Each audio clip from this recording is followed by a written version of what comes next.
Okay, so this is Nadia, who's just popped by for her bit of a troubleshooting and assessment day. So Nadia, you trained with us quite a while ago. How long ago was it now?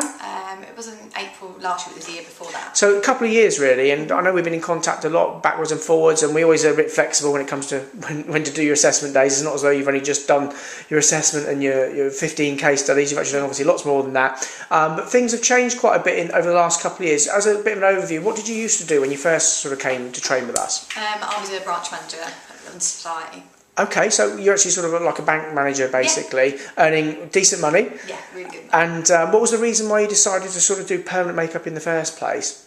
Yeah, I've always been interested in makeup and always felt like I kind of missed the boat because I got into banking and earned such good money. Yeah. And then when I realised sort of the money you could earn doing this, and this was also makeup based, it was like being able to follow my dream.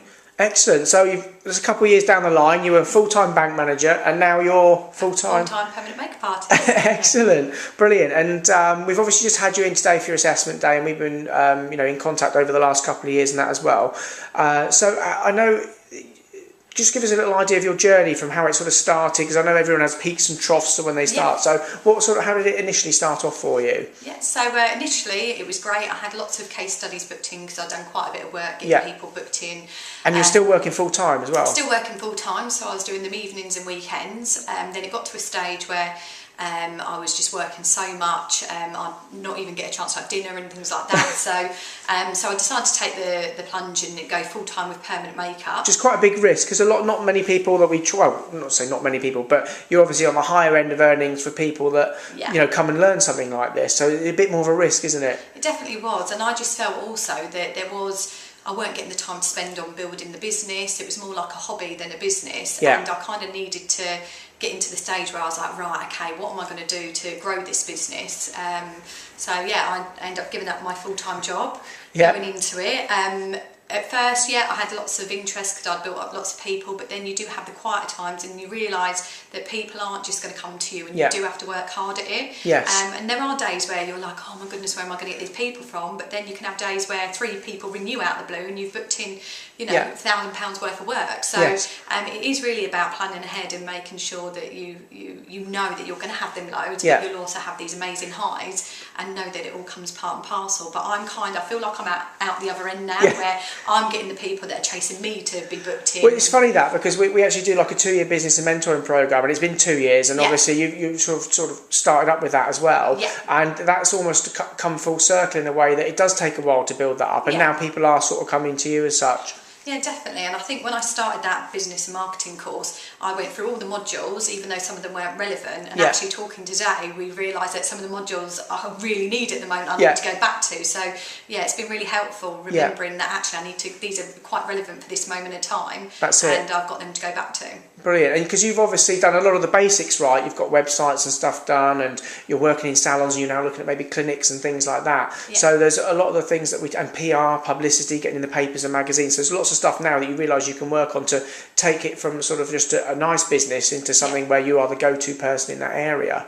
Definitely. As well. And also we were just chatting about, because obviously we help a little bit on the business side, initially you had a website set up, which you obviously had done like a friend of a friend type thing, which obviously a lot of people start out with, and then you were saying that over the sort of couple of years it was set up, you only had how many inquiries or referrals from it? I only had two people that actually went ahead with anything. Yeah. So, and I think because it was done for a friend of a friend, it was a favour. I didn't feel like I could really ask too much from them and things like that, and I couldn't necessarily get things done when it was convenient for me.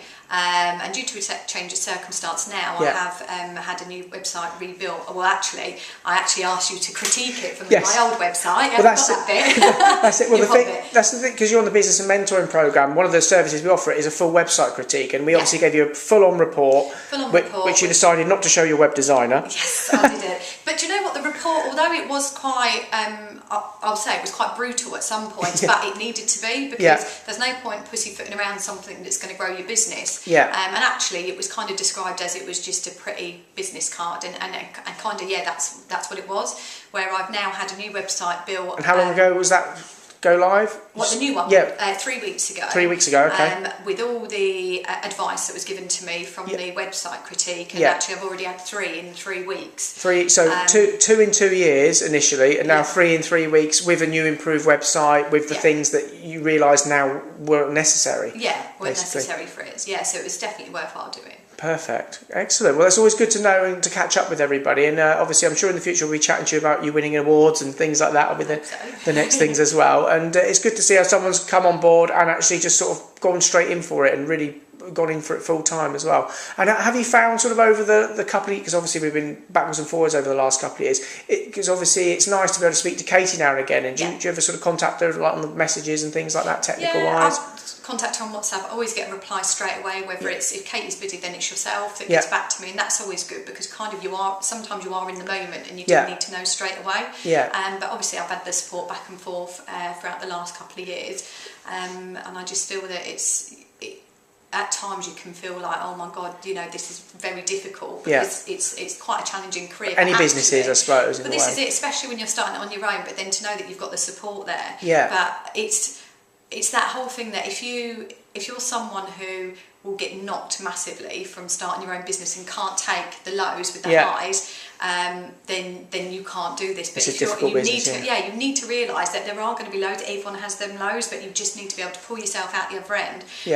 We spoke earlier about looking back at videos where people have been really happy about your work, or looking back at reviews, or looking back at those texts that you've had from people that have been so pleased, and you just remind yourself. But I wouldn't have it any other way, because I was in a job that I didn't find challenging. Well, I'd find it challenging and then it wasn't, and I was constantly looking for that new challenge. Yet this is my business. I'm only doing 3 things, which is lips, eyebrows and eyeliner, yet there's challenges that I get all the time that are so rewarding when I overcome them. Yeah, exactly. And now, hopefully, the financial rewards will also come in place as well, as you can see there. Well, in fact, while we were actually just chatting in the last half an hour, you just had a phone call from someone referring a couple of clients to you. Literally. And you said it's worth like £1,000 or something, and it's like, it just can happen just like that in an instant. Definitely, I definitely have people coming to me more than me having to go out to people, where at the beginning you do have to put in the hard work, but if you're prepared to put in the hard work, you will get the rewards for it. But you can see why some people who set up any business, not necessarily permanent makeup, but a couple of bad months at the beginning, they sort of give up on everything. Because you realise you go through those times. But I think if you're one of those people that you'd never be able to have your own business, because you've got to be able to be thick-skinned enough to know that sometimes you will have times where it's a bit quiet or whatever, but unless you're going to get off your bum and do something about it, nothing's going to happen. Exactly. Brilliant. Well, good advice for anyone watching. Right, cheers Nadia, and we'll look forward to catching up with you, I'm sure, very soon in the future. Thank you. Cheers.